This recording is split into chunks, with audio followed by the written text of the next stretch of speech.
Dios le bendiga en esta tarde. Me da gozo verles,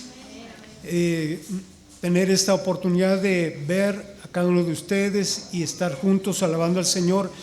Es un privilegio, es un privilegio poder estar aquí para alabar al Señor.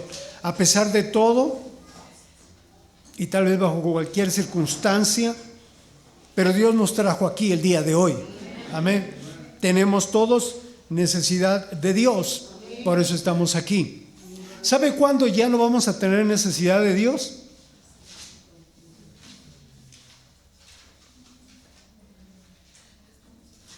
Cuando no estemos aquí. ¿Sí? Cuando tengamos entonces que estar delante del Señor, y yo espero, lo digo rápidamente porque yo espero que nadie diga es todo lo contrario, pero creo que todos un día estaremos delante de la presencia del Señor. Amén. Esta palabra de este día, sobre lo que acabamos de leer,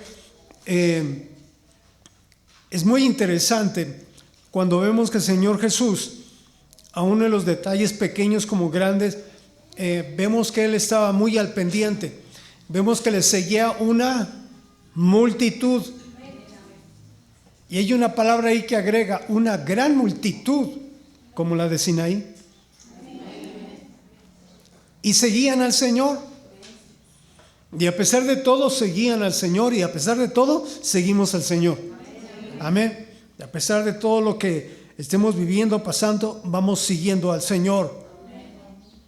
Y cuando el Señor ve la multitud, encontramos que el Señor alcanza a observar que había en esa multitud tiempos, es decir, ya era algo tarde, y cuando el Señor ve a esta multitud, si hay algo que resalta en todo esto es que el Señor tenía compasión.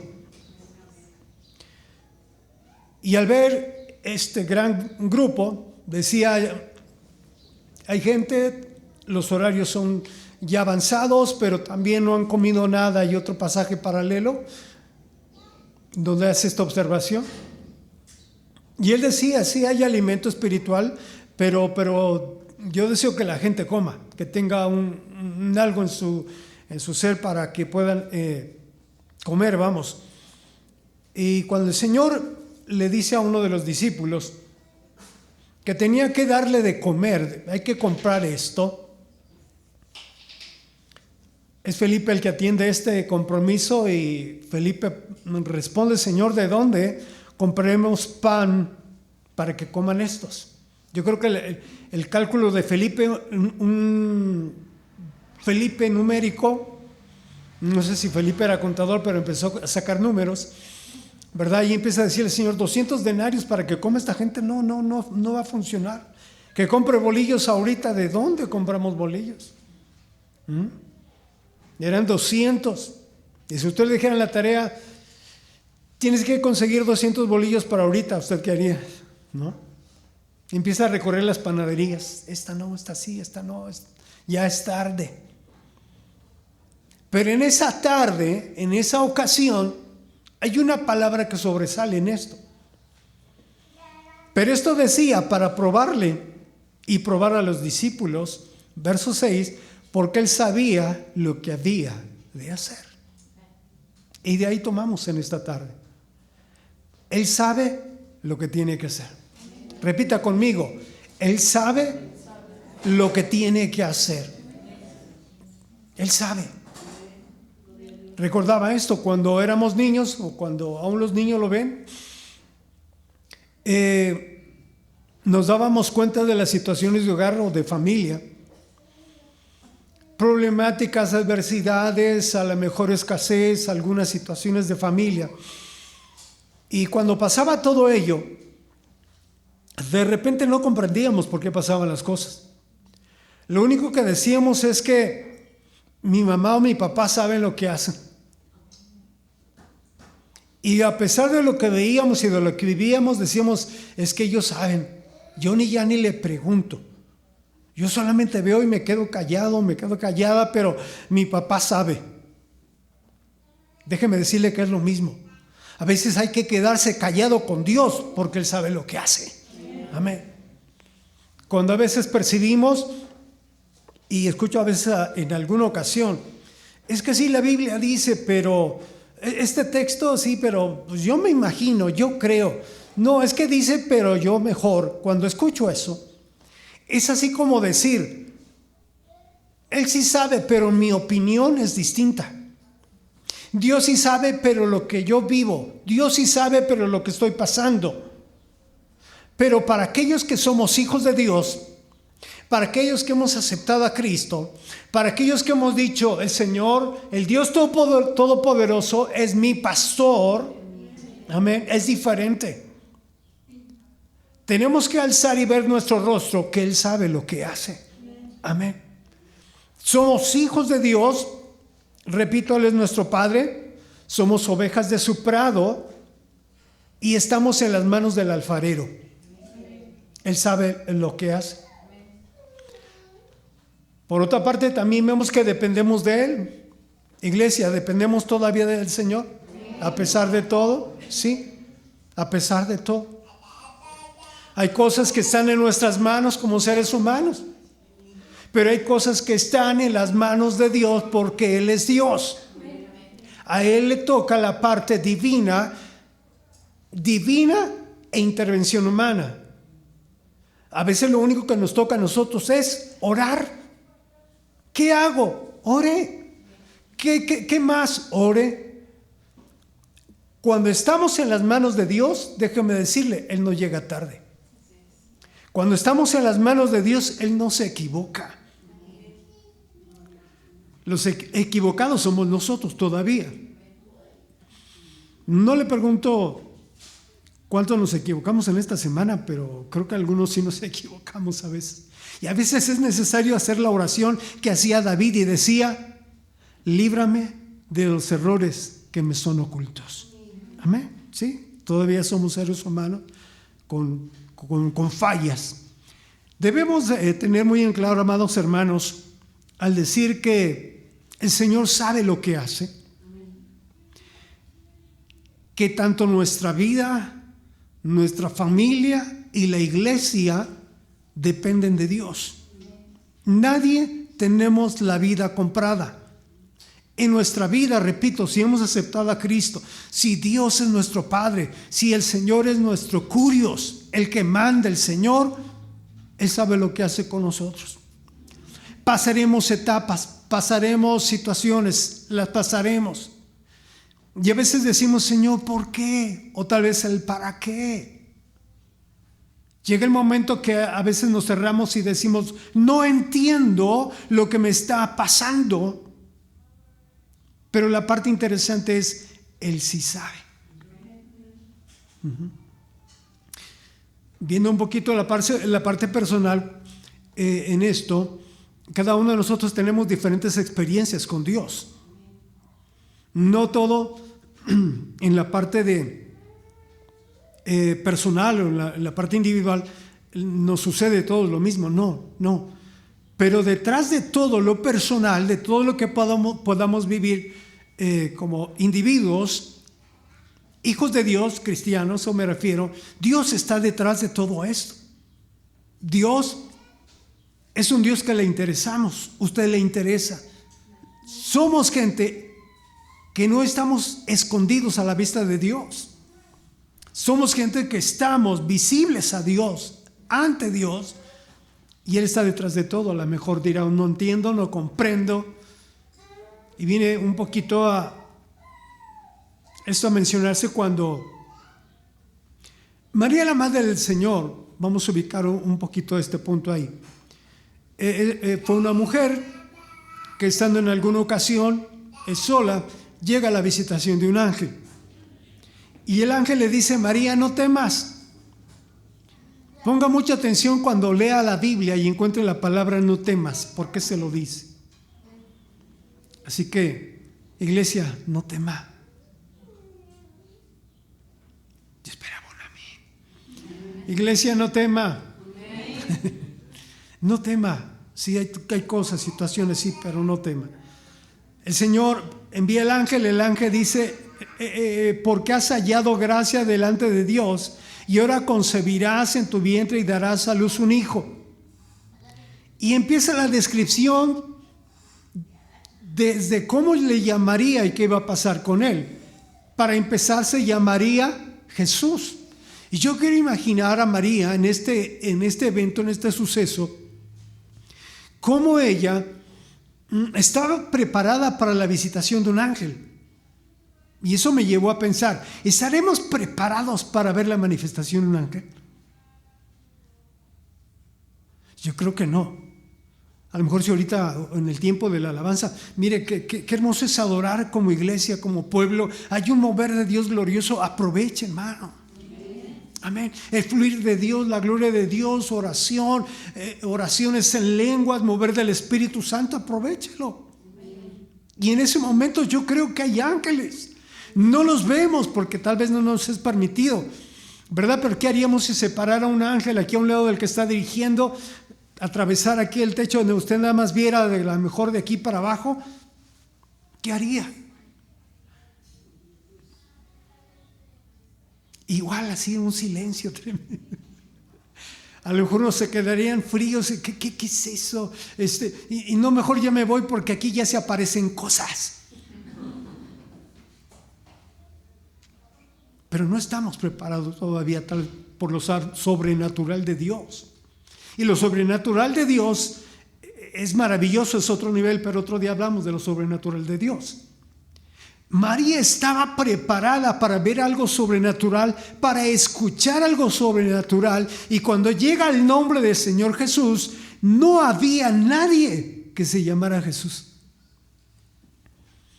Qué privilegio, ¿no? Tu hijo se va a llamar Jesús. Lo asimila y dice, está bien. Y luego llegan las observaciones, le dice, este será grande. Qué impresionante anuncio. Este será grande, será llamado Hijo del Altísimo. Y el Señor Dios le dará el trono de David su padre. Qué impresionante noticia le estaba dando. Fíjese, a nadie Dios le permitió ese privilegio de recibir esta noticia, sino a María. Nadie. Ni a los profetas antiguos se les había dado este privilegio para verlo cumplido. En María se estaba cumpliendo. Pero qué bendición. Y reinará sobre la casa de Jacob para siempre, y su reino no tendrá fin. María entonces le dice, ¿cómo será esto? No sé, no entiendo. Y ahí entra la parte humana. No entiendo. Y mire que es válido decirle a Dios, Dios, no entiendo. Dígaselo un día, Señor, no lo entiendo.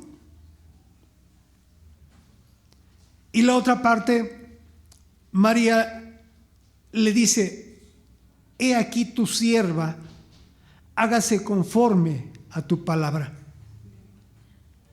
Fue el final de este diálogo tan impresionante, pero tan fiel de Dios para con esta mujer. Y cuando ella dice, he aquí tu sierva,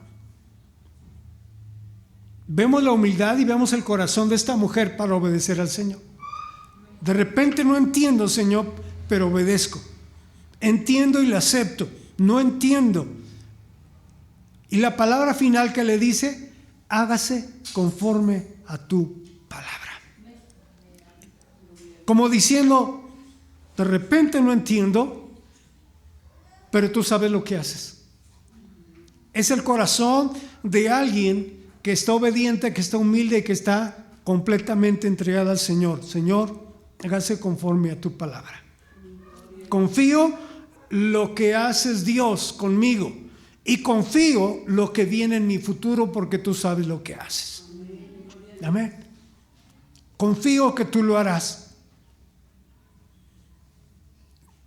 En el caso de Abraham hay algo similar. Me llama mucho la atención porque también a Abraham le llamaron el padre de la fe. Y a Abraham, Dios le da una palabra, le dice, sale de tu tierra y de tu parentela y ve a la tierra que yo te mostraré. Perdón, lo dije mal. Es vete de tu tierra y de tu parentela y de la casa de tu padre la tierra que te mostraré. Y Abraham, cuando fue llamado por Dios, obedeció para salir al lugar que él habría de recibir como posesión. Pero mire lo curioso de la palabra, es que dice que Abraham salió sin saber a dónde iba. Eso está así como que no cuadra. Que ustedes le digan, tienes que salir de esto, pero ¿a dónde? No sé. ¿En qué dirección? ¿Quién sabe? Pero tienes que ir, sí, pero dime qué colonia, dime qué calles. Pues quién sabe, solamente tú vete. ¿Usted lo haría? No, pues no, ni el Uber. Bien perdido, ¿dónde? ¿Quién sabe? ¿Sabe que a eso se le llama dejarle a Dios todo porque Él sabe lo que hace? Pero a veces en nuestro corazón y en nuestra mente no asimilamos, no nos entra que Dios es el que tiene la prioridad porque Él sí sabe lo que hace en cada uno de nosotros, en lo íntimo y en lo más personal. Somos de Él, le pertenecemos, Él sabe lo que hace con nosotros. Tenemos que dejar todavía ese criterio de decir, no, yo tengo que saber porque yo quiero que Dios me muestre mi futuro, y si no, no sé cómo le hago, pero quiero saber mi futuro. Pregunta, ¿quiere usted saber su futuro? Él tiene todo en sus manos. No se preocupe por el futuro. Y si un día quiere saber lo que es su futuro, váyase hasta del otro lado como lo hizo David, y le dijo David a Dios un día: Señor, muéstrame el final de mis días. Es decir, muéstrame cómo voy a terminar. A veces en el futuro la gente dice, no, yo quiero ver mi futuro cuando tenga esto, aquello, cuando ya esté bien, cuando tenga este recurso, cuando casi me llamen millonario. No, no es eso futuro. Sí, nuestro futuro está en Dios y nuestro futuro es Dios. Amén. Pero al menos el hoy y mañana estén en las manos de Dios. Y el día de hoy vívalo con bendición, vívalo en Dios, disfrútenlo en Dios. El mañana será otro día. No tenemos ni el día ni la vida comprada. Solo para los hijos de Dios le pertenece los derechos de vida y de futuro en las manos de Dios. Yo esperaba un amén. Amén. Gracias por su entusiasmo, eso me anima. Luego, cuando vemos que a un Dios, y me voy a ir ahorita un poquito más rapidito, Dios también tiene el control y todo bajo su voluntad de la familia. Amén. Dios bendiga a su familia en esta tarde. Sigo orando por su familia, es una tarea maravillosa. Dios le bendiga. Es muy importante la vida reflejada en la palabra de Dios. Hay muchos ejemplos de familias que se muestran en la palabra de Dios. Tuvimos una serie de las familias, ¿se acuerda? De varias familias muy representativas a la luz de la Biblia, y aprendimos mucho en ese sentido de las familias, y muy aplicable a nuestro hogar, es cierto, ¿eh? Creo que todo lo que decían era bien aplicable y todos cuadramos ahí. Y nuestra familia es una familia que está en las manos de Dios. Amén. En la vida de José, él representa un ejemplo de familia también. José, un joven inquieto, amado, muy estimado de su padre, pero a la vez un joven odiado, maltratado, como dicen ahora, con mucho bullying. Lo llevaron a una traición, sus propios hermanos lo traicionan, lo venden, queda abandonado, llevado a una tierra que él no conocía y puesto en papel de servidumbre, de trabajar para alguien, cosa que él no había hecho, pero ahí donde lo habían vendido ese era su papel, tenía que trabajar como siervo Pero lo que nos llama la atención es que José no se olvidó de Dios. Perdió familia. Se quedó solo, pero no se olvidó de Dios. Y Dios no se olvidó de él. Amén. Es muy largo, muy extenso. José incluso tiene una tipificación en relación a Jesucristo. Hay muchos puntos ahí, otro día se podrán tocar, pero vemos que José, llegado el tiempo en que había escasez en la tierra de Canaán y Egipto, donde él vivía y había alcanzado algunos puestos, vemos que el rey Faraón lo había puesto como parte encargado de actividades y funciones que él tenía y se ha vuelto un hombre importante. Y cuando llegan los hermanos de José a comprar alimento para que pudieran llevarlo a Canaán porque no había alimento allá, se encuentran con José e identifica con José a sus hermanos. Y algo acá adentro, alguien dice por ahí, cuando tú ves algo y te mueve acá e identificas algo muy fuerte, es que dicen que la sangre llama. Algo pasa por ahí. Y antes de poderlos tratar y sacar información, él los identifica y le mueve eso. Y él dice, son mis hermanos, no hay duda. Ya crecieron, reconozco a fulano, él, son mis hermanos. No podía José contenerse delante de todos los que estaban allí en ese momento que él se identifica porque llegan a hacer esta compra y hace una petición, retírenlos de aquí, en este momento que salgan. No queda nadie ahí. Entonces José, de su interior, hizo un desahogo, yo le llamo así, un desahogo emocional. Se dio a llorar a gritos. Y oyeron los egipcios y oyó también la casa de Faraón. Y dijo José, son mis hermanos. Esto me suena a una buena película, Cuando usted lea Génesis 45, está ahí. Los que están leyendo su Biblia en estos tiempos, ustedes van a encontrar ahí Génesis 45, la vida de José. Van a encontrar esto. Amén. Imagínense un José conmovido hasta lo profundo, que no había sabido por años dónde estaba su familia, y ahora llegan delante de él con una necesidad. Si el José que hubiera guardado rencores, el José amargado, el José duro, el José vengativo, se hubiera manifestado rápidamente.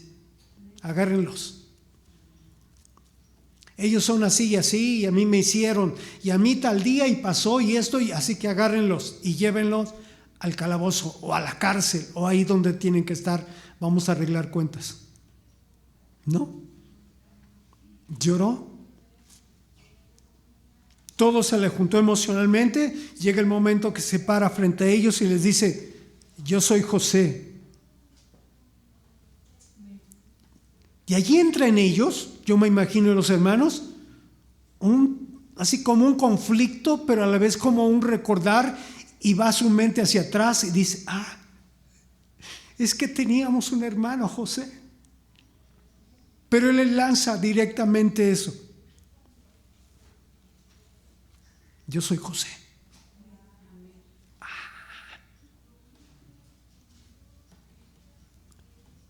Viene una pregunta después. ¿Vive aún mi padre? Ve por dónde los tomó. Impresionante, por dónde los tomó. ¿Vive aún mi padre? Y sus hermanos no pudieron responderle. Babs, ¿cómo no? Todo pasó por su cabeza, todo se cruzó emocionalmente. Y dice la palabra que estaban turbados delante de él, así como que todo les dio vuelta. Todo se les cruzó. Pero José les dijo a sus hermanos, acercaos ahora a mí. ¿Y ustedes creen que se acercaron o no? Pues cómo no estaban ahí en sus manos. Casi corrieron hacia José. Y dijo: yo soy José, nuestro hermano o vuestro hermano, el que vendiste a Egipto. Lo que no sabían sus hermanos es que a la altura de este tiempo, el José que habían encontrado ya era un José planchado por Dios, procesado por Dios, trabajado por Dios y listo para hacer la voluntad de Dios. Amén. Tenía que cumplir la tarea que le había sido encomendada de atender también estas cosas. Y ve el corazón de José. Esa parte descubre el corazón de José y le dice: no se preocupen, no se entristezcan. No os pese el haberme vendido por acá, porque para preservación de vida me envió Dios delante de ustedes, como diciendo: Dios se adelantó a este plan, a este tiempo de ustedes, y para esto me trajo Dios aquí. Gloria a Dios. Dios sabe lo que hace. Dios sabía lo que hacía. Pasaron muchos años desde ese tiempo del que él perdió familia, desde que fue vendido, abandonado, traicionado, pero ahora Dios lo presenta, un José levantado por la mano de Dios. Y Dios sí sabía lo que estaba haciendo con José. Amén.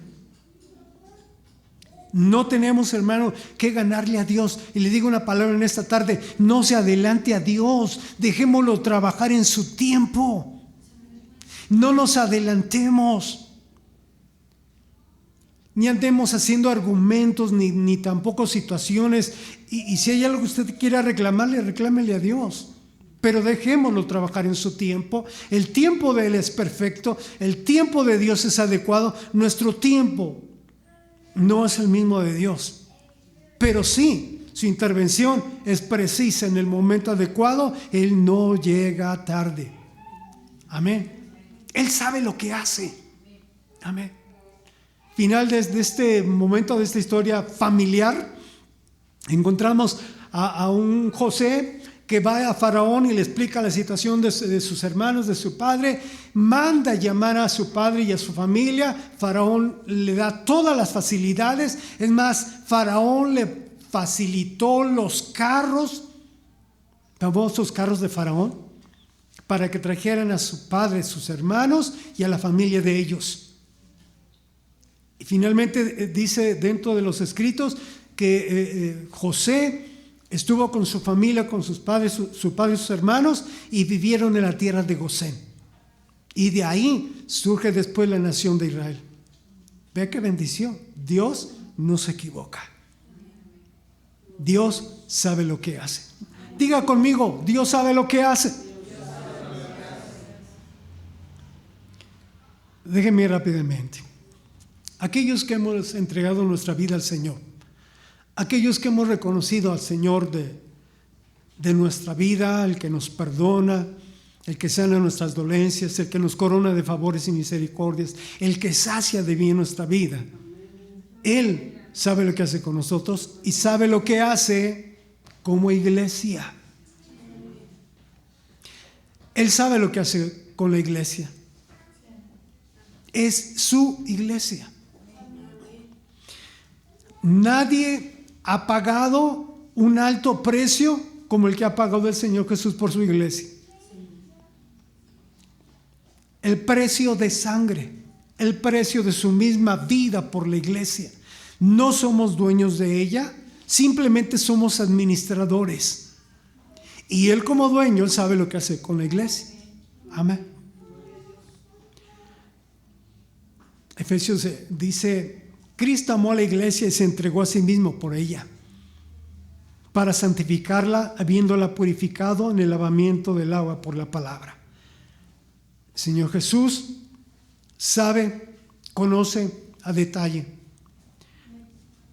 Hay un pasaje que me llamó la atención donde el Señor habla de la iglesia y dice, dialogando con Pedro, que este pasaje, por cierto, genera una cierta polémica. Ahorita vamos a comentar algo. Cuando está hablando con Pedro, casi en la recta final de su ministerio, Mateo 16, 18, en este pasaje dice: y yo también te digo que tú eres Pedro, y sobre esta roca edificaré mi iglesia, y las puertas del Hades no prevalecerán contra ella.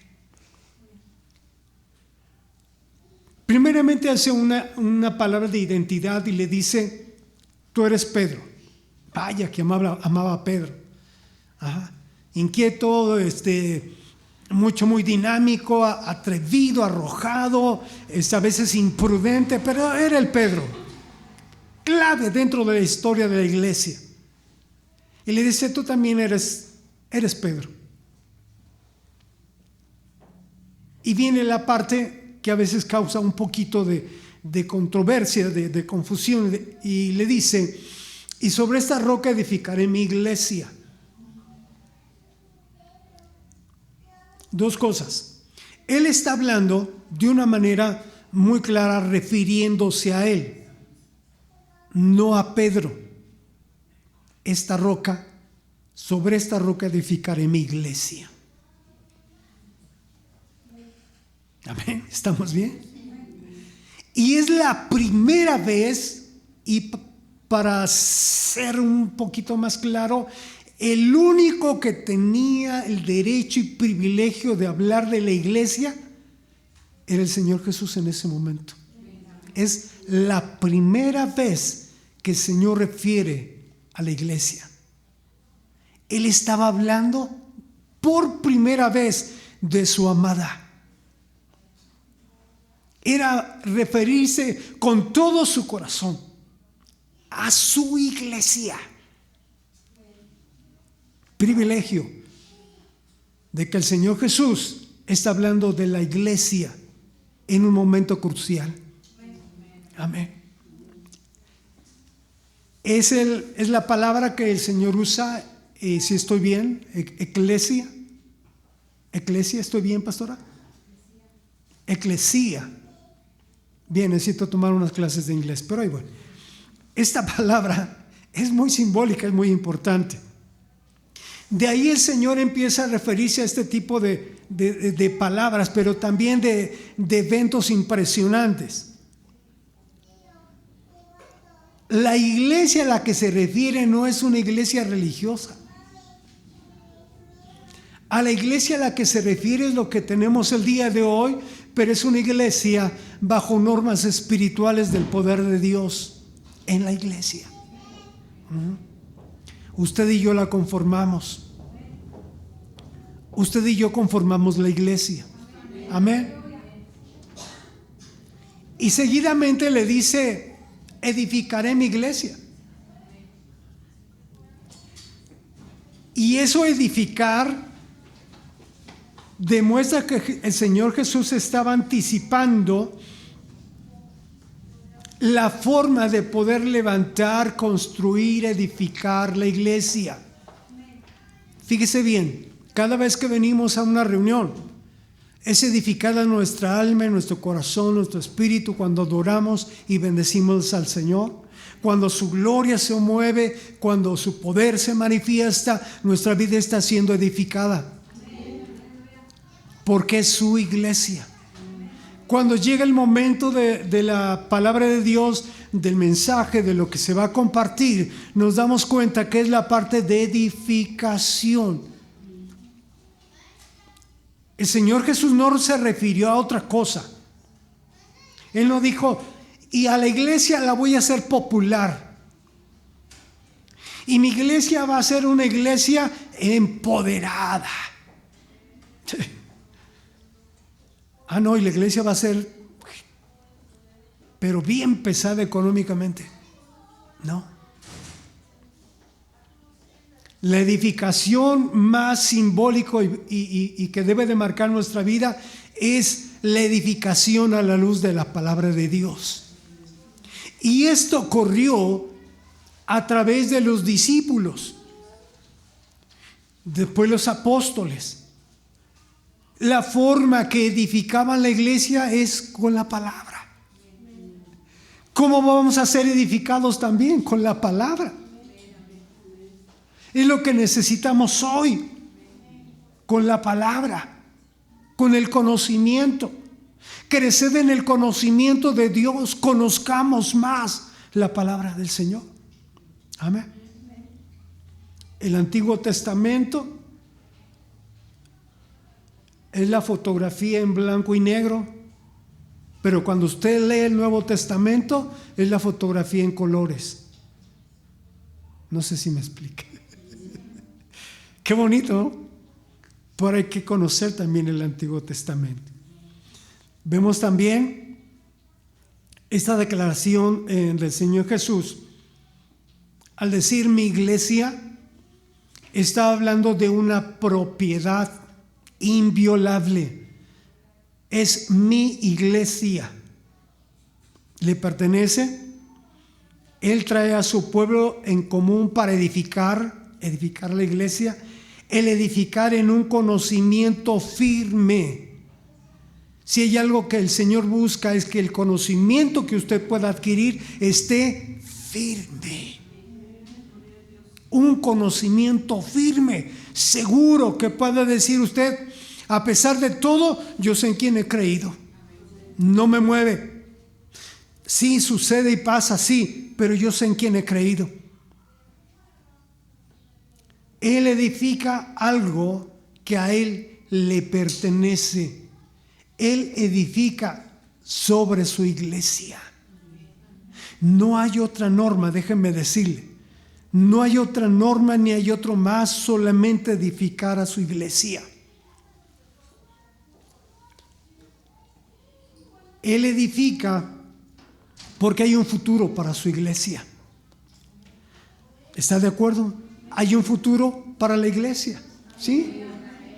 No se queda así. Él sabe lo que hace porque viene un futuro para la iglesia y sabemos que un día estaremos con el Señor.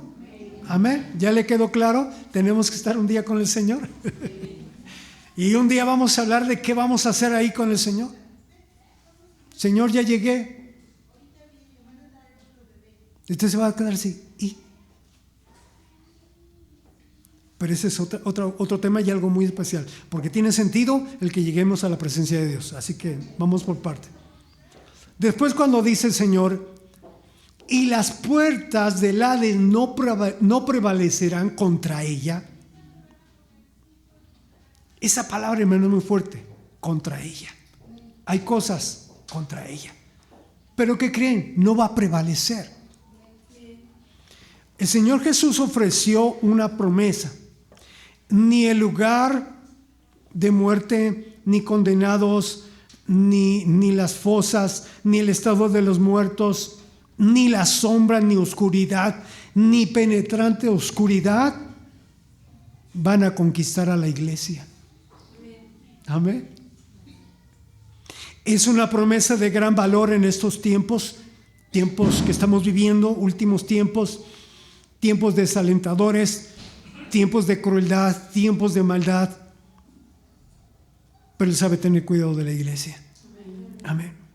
Miren,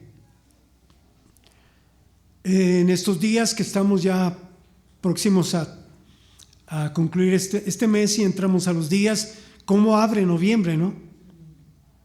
Todo este punto de una alabanza a la mortandad, una alabanza a todo lo que es lo oscuro, ya ha crecido y no nos impresiona porque así lo dice la palabra.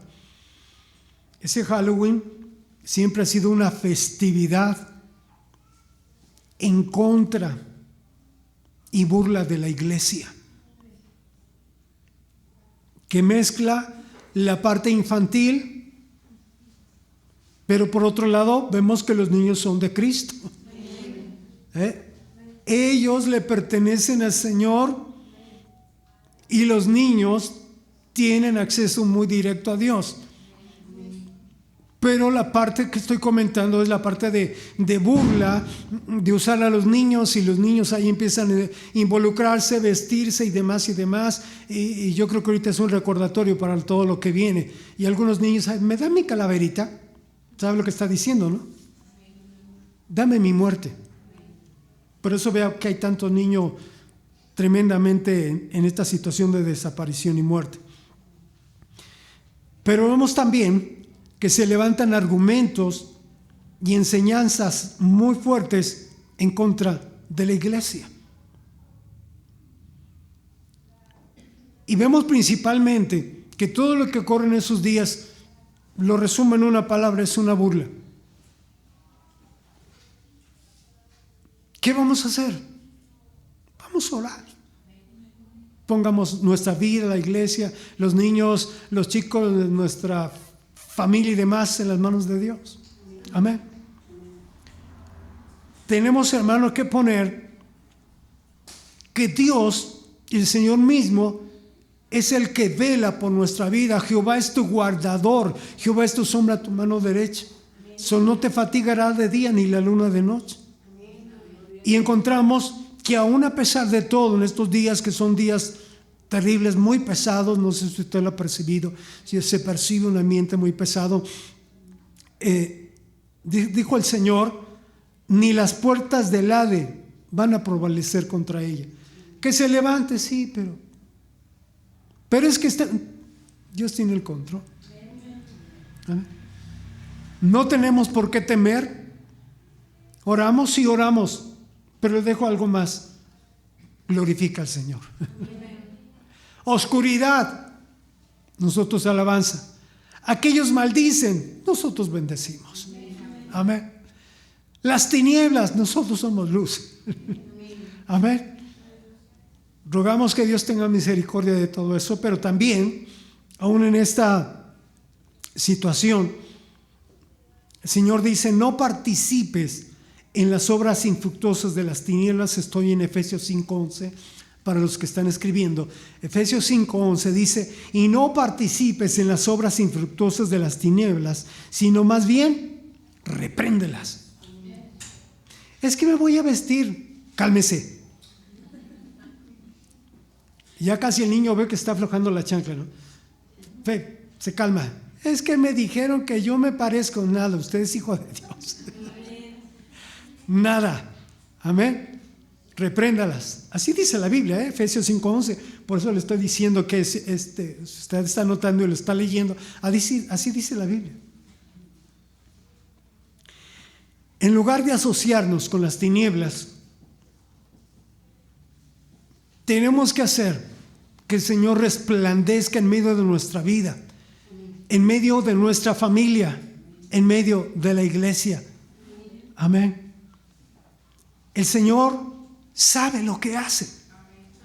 Y sabe lo que hace con su iglesia, repito. Amén.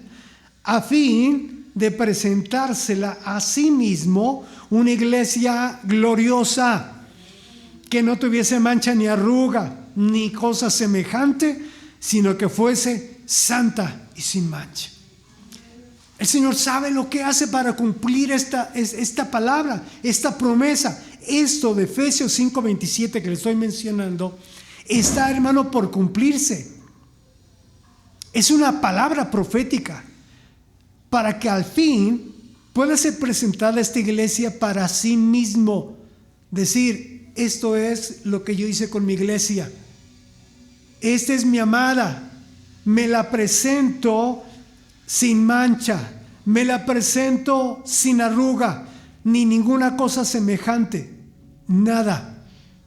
Yo trabajé. Él tiene el privilegio, fíjese, y la autoridad de decir, yo trabajé con mi iglesia y la presento de esta manera y me la presento a mí mismo. Es el único que tiene el derecho y el privilegio de hablar de esta manera de la iglesia. Hermanos, dejemos que el Señor actúe, que el Señor trabaje. Él sabe lo que hace. Amén. No lo estorbemos, ni lo estorbemos con nuestras imprudencias, con nuestras palabras. No lo estorbemos con murmuración, ni tampoco lo estorbe con duda. Me pasa, me sucede, pero no creo. Es que así, y empezamos ahí poniendo en papel de duda lo que Dios quiere hacer con nosotros. No dudemos del Señor. Mientras Él actúa, mientras Él trabaja, escuche esto y con esto termino. Mientras Él trabaja, esperemos en su tiempo no se desespere. Oremos en todo tiempo. Alabemos al Señor en tiempo y fuera de tiempo. La alabanza estará de continuo en mi boca. En Jehová se gloriará mi alma. Lo oirán los mansos y se alegrará. ¿Qué sigue? Confíe. No caiga en desesperación. No le dé lugar al adversario, a la tristeza, a la depresión. No le dé lugar. Si somos hijos de Dios, Él sabe lo que hace con nosotros. Difícil, duro, a veces hasta muy doloroso. Pero vamos a permanecer firmes. Yo sé en quién he creído. Yo sé que el Señor vive y está con nosotros. Amén. ¿Qué sigue? Tengo un corazón disponible a lo que Dios quiere hacer. Señor, aquí está mi corazón. Como dijo María, la madre del Señor Jesús, hágase conforme a tu palabra, lo que tú quieras, Señor. Dé la gloria al Señor y al final de todo, el Señor cumplirá lo que quiere para nosotros. Él sabe lo que hace. Él cumplirá su propósito en nuestra vida. Confiamos en todo, amados hermanos. Confiamos que todo lo que el Señor ha propuesto lo cumplirá en nuestra vida de acuerdo a su palabra, porque Él sabe lo